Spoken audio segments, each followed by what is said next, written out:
Gloire à Jésus. Alléluia.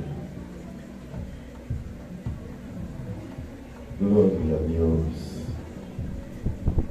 Appreciez bien. Grâce. Gloire à Jésus. Le Seigneur Jésus, dans la nuit où il fit livrer, prit du pain, et après avoir rendu grâce, dit, ceci est mon corps qui est rompu pour vous, faites ceci en mémoire de moi. Mangeons ensemble le corps de Jésus.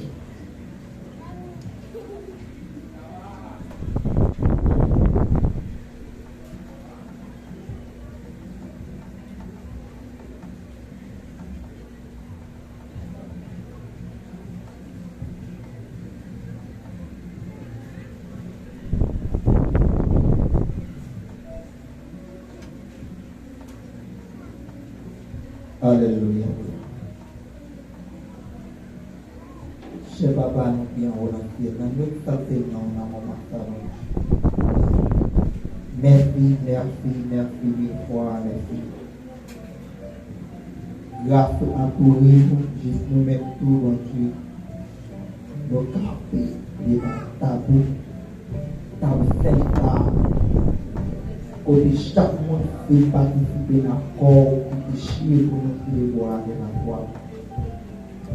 T'as s'il vous plaît, chaque fois qui mange, permettre que corps à manger, entrer dans le corps à moi, les servir en bénédiction, purifier nos liens, nos yeux, élégant de boire.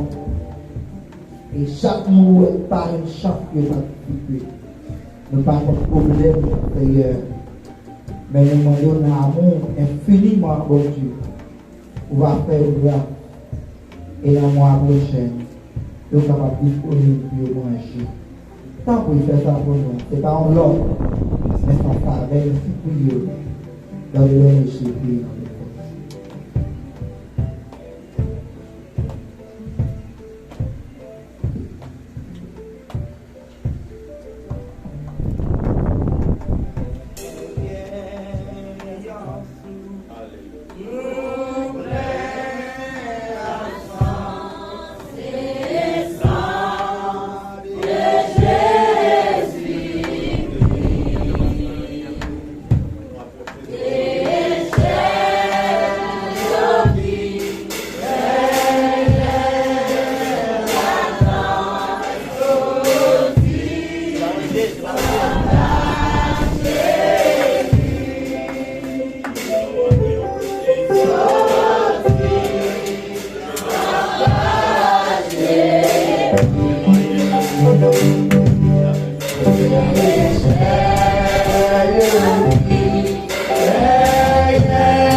De même, après avoir soupé, il prit la coupe et dit, cette coupe est la nouvelle alliance en mon sang.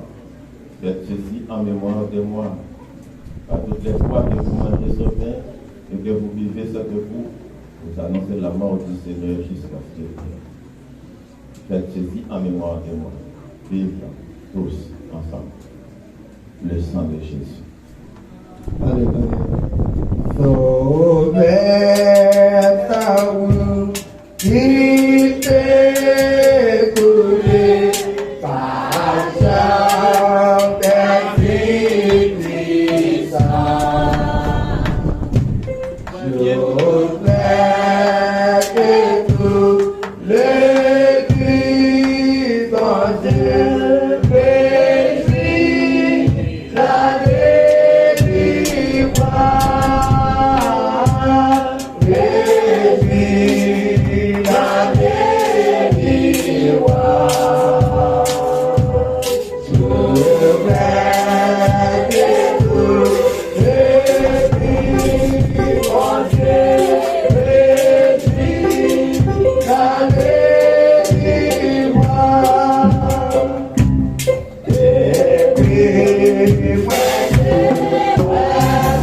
On te bénit l'église là. La paix pour avec. On te bénit. Oui, alléluia. Alléluia. Alléluia. Oui, alléluia. Alléluia. Merci Seigneur. Merci Seigneur. Merci Seigneur. Merci Seigneur. Alléluia. Alléluia. Alléluia. Alléluia. Jésus vivant. Jésus réel. Jésus capable. Oui, alléluia. Alléluia. Alléluia. Amen.